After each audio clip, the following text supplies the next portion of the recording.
رجب المرجب کا مہینہ جاری ہے اور یہ وہ مہینہ ہے جس کے اندر میرے آقا و مولا صلی اللہ علیہ وسلم کو اللہ تعالیٰ نے آسمانوں کی سیر کروائی، اور میرے آقا و مولا صلی اللہ علیہ وسلم جب اس سیر کو چلے تو پہلا آسمان جب آیا تو آگے دیکھا کہ فرشتے استقبال کے لیے کھڑے ہوئے ہیں اور انبیاء استقبال کے لیے کھڑے ہوئے ہیں۔ سوال یہ پیدا ہوتا ہے کہ کیا فرشتوں کی رفتار میرے آقا و مولا سے زیادہ تھی کہ وہ پہلے وہاں پہنچے ہوئے تھے؟ نہیں، ان کی رفتار زیادہ نہیں تھی، بلکہ وہ استقبال کے لیے پہلے میرے اللہ نے حکم دیا کہ میرا محبوب آ رہا ہے، استقبال کرو۔ اور دوسری بات یہ ہے کہ میرے آقا و مولا اپنی رفتار سے نہیں گئے بلکہ براق کی رفتار سے گئے ہیں، اور اگر میرے آقا و مولا اپنی رفتار سے جاتے تو پھر کس کی مجال کہ کوئی آپ سے پہلے پہنچ سکتا وہاں تک۔ وہ کہا نا کہ جبرائیل امی رہ گئے راہ میں، عرش اعلیٰ پہ پہنچا ہمارا نبی۔ جہاں پہ فرشتوں کے پر جل رہے ہوں اور میرے آقا مولا نے جب سدرۃ المنتہا پر پہنچ کے کہا کہ چلیے جبریل آگے چلیے، آپ نے جیسا کہا میں ویسے وہاں چلتا رہا، اب چلیے آگے۔ جبریل امی عرض کرنے لگے اگر یکسر موئے برتر پرم فروغ تجلا بسوزت پرم، میں اگر جبریل اب ایک بال برابر بھی آگے بڑھے تو اللہ کے نور سے جل کر خاک ہو جائے گا۔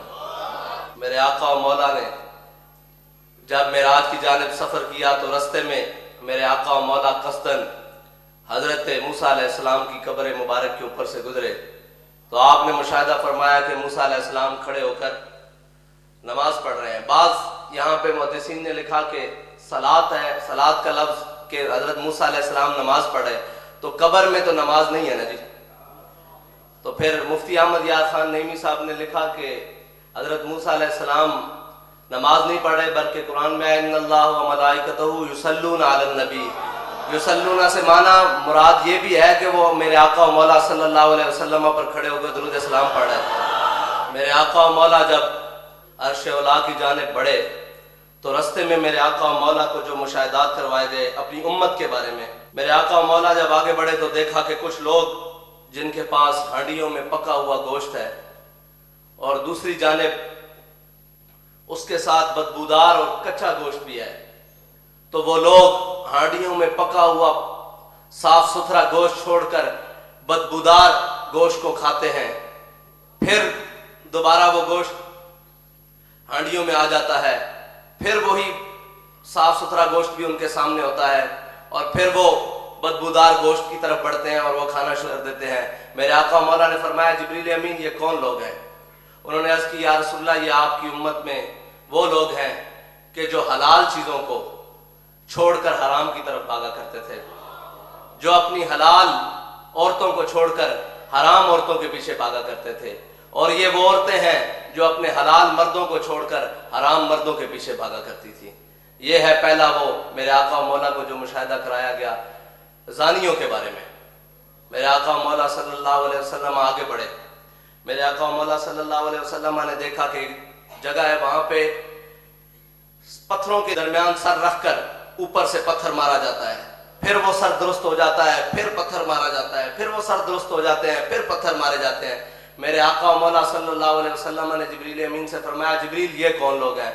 کہا حضور یہ آپ کی امت کے بے نمازی ہیں جو جان بوجھ کر فرض نماز چھوڑ دیتے تھے اور جو جان بوجھ کر فرض نمازوں میں کوتاہیاں کرتے تھے۔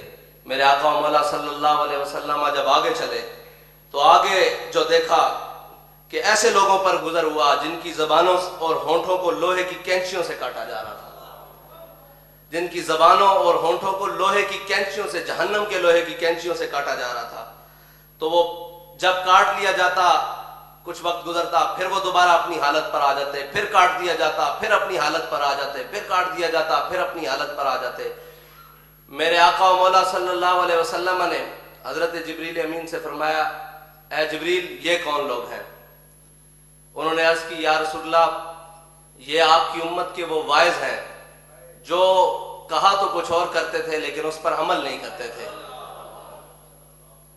اللہ اکبر۔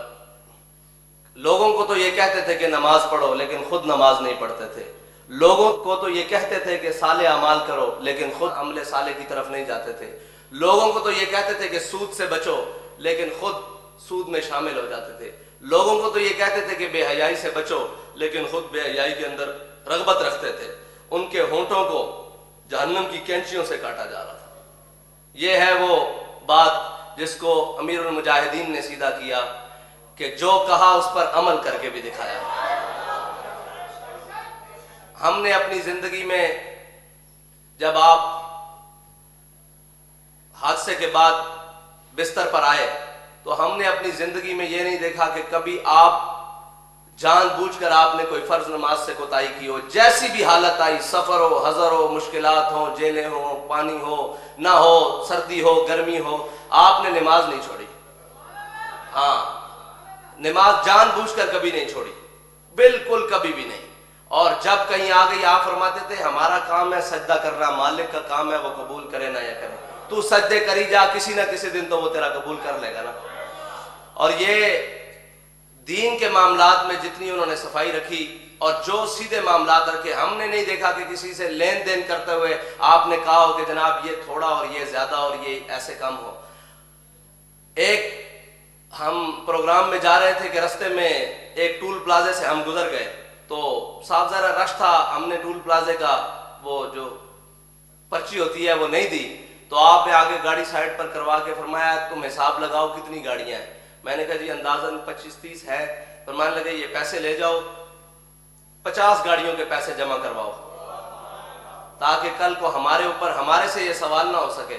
ہم اپنے معاملات کو سیدھا رکھیں، اس حد تک احتیاط کرنے والے. لیکن اپنے معاملات کو جو کہا کہ ہم بددیانت نہیں ہیں، اس بددیانتی کے اوپر ثبوت دیا کہ ہم حقیقت میں بھی بددیانت نہیں ہیں.